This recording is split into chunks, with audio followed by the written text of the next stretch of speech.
Salut à tous, aujourd'hui on se retrouve pour une nouvelle vidéo, une nouvelle série de vidéos, une nouvelle playlist où nous allons commencer à apprendre la cybersécurité ensemble. Donc le hacking éthique, ça je le répète et je le répète. Donc c'est du hacking éthique et pas du hacking pur. Donc nous allons pas hacker une vraie société, une vraie banque, une vraie application. Donc nous allons faire ça juridiquement dans un environnement sûr. Nous allons apprendre cela, comme vous le voyez, sur un site qui se nomme tryhacking.com. Donc, avec moi, vous allez profiter d'un compte avec l'abonnement, donc le meilleur abonnement de tryhacking. Donc, pour ceux qui n'ont pas les moyens de payer l'abonnement de tryhacking pour profiter de tous les cours, donc vous pouvez le faire avec moi en me regardant. Donc, il y a des chapitres, et dans ces chapitres-là, il y a des modules. Dans ces modules-là, il y a des cours, et dans ces cours-là, il y a des tâches.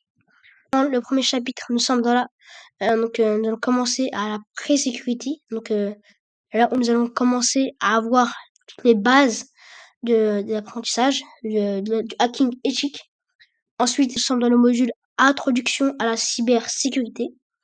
Nous sommes maintenant dans le premier cours Introduction à la sécurité offensive, dans lequel il comporte des tâches. Donc, le premier cours qu'on va aborder aujourd'hui, c'est Introduction à la sécurité offensive. Donc, de base, le site il est en anglais, mais j'ai utilisé ici la nouvelle fonctionnalité de Firefox, donc traduire, mais je pense pas qu'il traduira très bien tout. Donc je pense qu'on peut déjà commencer à lire le titre, Introduction à la sécurité offensive. Hackez votre premier site web juridiquement dans un environnement sûr et faites l'expérience d'un pirate éthique. Donc on peut déjà commencer à aborder la première tâche. Donc qu'est-ce que la sécurité offensive? En bref, la sécurité offensive est le processus de décomposition dans le système informatique, d'exploitation des bugs logiciels et de la recherche de lacunes dans les applications pour obtenir un accès non autorisé à celles-ci. Donc voilà comme ils l'ont expliqué ici. Donc la sécurité offensive, donc le piratage permet de décomposer des systèmes informatiques et ensuite de les exploiter et essayer de trouver des lacunes dans les applications. Imaginez, vous êtes sur un site, vous trouvez une lacune. À partir de cette petite lacune, vous pouvez accéder au site en général. Faire très attention à la sécurité de votre site et de votre application. Donc, pour battre un hacker, vous devez vous comporter comme un pirate, trouver des vulnérabilités et recommander des patchs avant qu'un cybercriminel ne le fasse, comme vous le ferez dans cette salle. Donc, comme ils l'ont dit ici, on doit se comporter comme un pirate dans cette salle, donc on va essayer de trouver des vulnérabilités et ensuite de recommander des patchs avant qu'un cybercriminel le fasse. Donc, en tant que pirate, nous devons trouver toutes les vulnérabilités, donc, et ensuite demander à ceux qui font de la sécurité défensive de les patcher avant qu'un vrai cybercriminel ne le fasse, avec une mauvaise intention. D'un autre côté, il existe également une sécurité défensive qui consiste à protéger le réseau et les systèmes informatiques d'une organisation en analysant et en sécurisant toute menace numérique potentielle. On en apprend davantage dans la salle des médecins légistes numériques.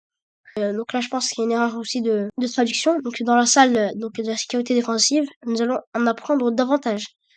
Donc ici, d'un autre côté, il n'y a pas que la sécurité offensive, donc que pirater, mais il y a aussi la sécurité défensive.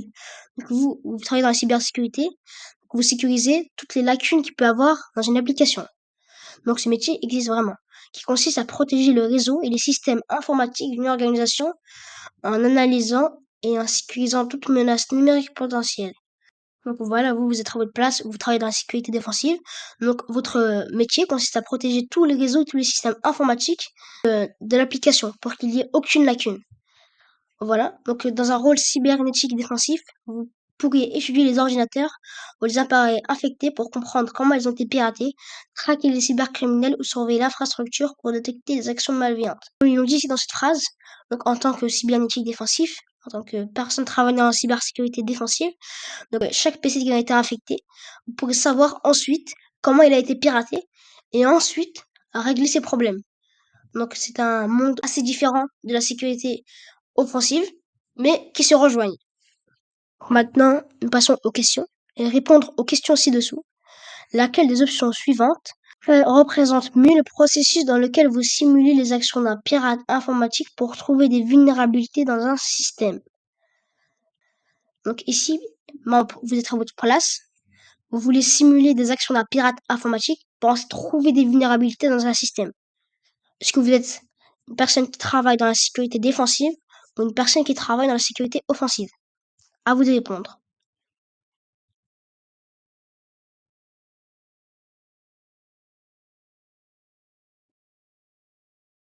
Eh bien, la réponse était offensive sécurité. Donc, la sécurité offensive.